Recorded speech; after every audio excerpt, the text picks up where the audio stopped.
B2B and B2C as a distinction doesn't exist anymore.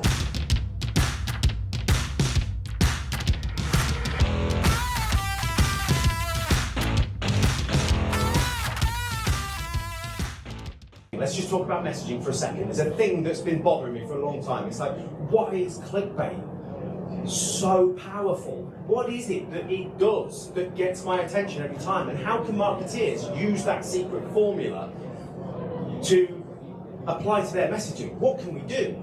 So clickbait has got lots of negative connotations, and the news media platforms use it all the time. It's horrible. I think it's not that I'm interested in. It's why did it get my attention that I'm interested in. And the average adult spends more time engaging with social media per day than their children. And that's, I mean, I'm not saying that like, how terrible of you. I'm exactly the same. We're all exactly the same. And when the adverts come on Amazon Prime, our eyes move from the big screen to the small screen, and we're on Instagram. So the thing and the common misconception is that when we are competing with our marketing, we're competing with our competitors. We're not. We are competing in this extremely competitive economy that is the attention economy for our customers and our prospects' attention. And when we think about that, we think about the brands that we look up to. We're up against those guys. We're up against Nike. We're up against Adidas. We're up against all the biggest brands on the planet for your attention. Have you been to a restaurant recently? Yes, you have. Excellent. Let's play the game.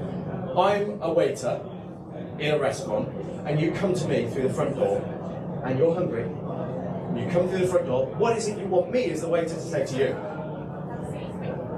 Have a seat quickly. Would you like a table, perhaps? Right, so in that scenario, we can all agree that question has a 100% chance of success, right? Clearly. Would you like a table? Yes, come with me. Sit you down at the table, pull out the chair. Now what do you want me to ask? Would you like a drink? And in that scenario, we can all agree that that question has a 100% chance of success. Now, 1 minute ago, when I asked you if you'd like a table and a 100% chance of success, if I asked that question here, that question would clearly fail. Pull the table out, would you like a table? It doesn't work, it's silly. So, as I then move through the restaurant experience, the waiter, waitress knows where I am, what's gone on, and what the next step in that conversation is to get me to enjoy my meal. Do you see where I'm going with this? Okay, so imagine if segmentation wasn't butcher, baker, candlestick maker, because I didn't ask you, are you looking for the steak or the fish? I didn't ask that. I just offered a table, because that's what I wanted to get next. Marketeers need to consider how they are going to move their prospects through a funnel. We all get the restaurant analogy because we've all been to restaurants, we all understand it. But what is our funnel like? What's the first thing I need you to do? And I think quite often marketeers forget the importance of, do they know my name? Do they know what we even do? Why we're different? And as we go down the funnel, we can get more and more specific on the fields or areas of interest they may have. But where I'm copying without success, and I know this isn't that section, but I'm looking at an email in isolation. And that's the same as that waiter saying, when I ask, would you like a drink, I get a 100% chance of success. When you go back tomorrow and you're thinking, right, we're going to do some campaigns, have a look at your data segments, even if it's done through a business lens.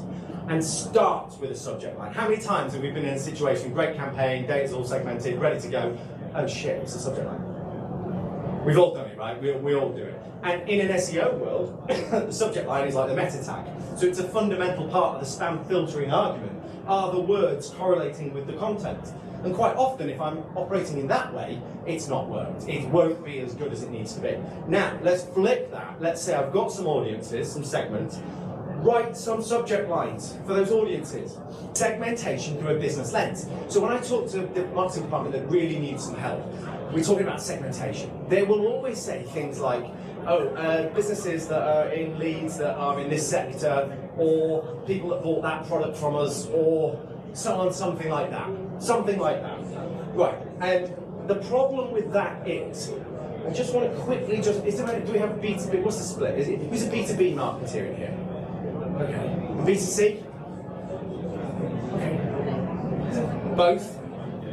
Few? Great. Now, us B2B marketers look at you B2C marketers and say, you lucky sons of guns. You get to do all the fun stuff. No, because that has changed. B2B and B2C as a distinction doesn't exist anymore. We are just communicating with people, and the attention economy says, I don't have a different me for work. And actually, when I'm checking my phone in the Amazon break, advert break at 9 p.m. at night, and you target me on Instagram with a relevant B2B message, I'm listening. I'm listening. All right, you can't give, I'm not going to spend hours on it, but you can attract my attention at any point in any time. There isn't a B2B start, stop in our world. Look at what, no, except you're the only one with a tie. Sorry to pick on you as wearing a tie. Very smart, I like it. I think the tie's coming back. But nobody else is wearing formal wear. We don't get up and dress differently for work. We've got trainers on, smart shoes as well. Well done. 10 out of 10. So we are just people, and we are competing for the attention of people. And that B2B, B2C distinction does not mean we've got the right to be boring, stick with the brand guidelines because they're so rigid and we have to talk like this. We have to connect to the people as B2C marketers. And so the other problem with that, and this brings this home, is when I look at it through a business lens, so butchers, bakers, candlestick makers, here's what happens.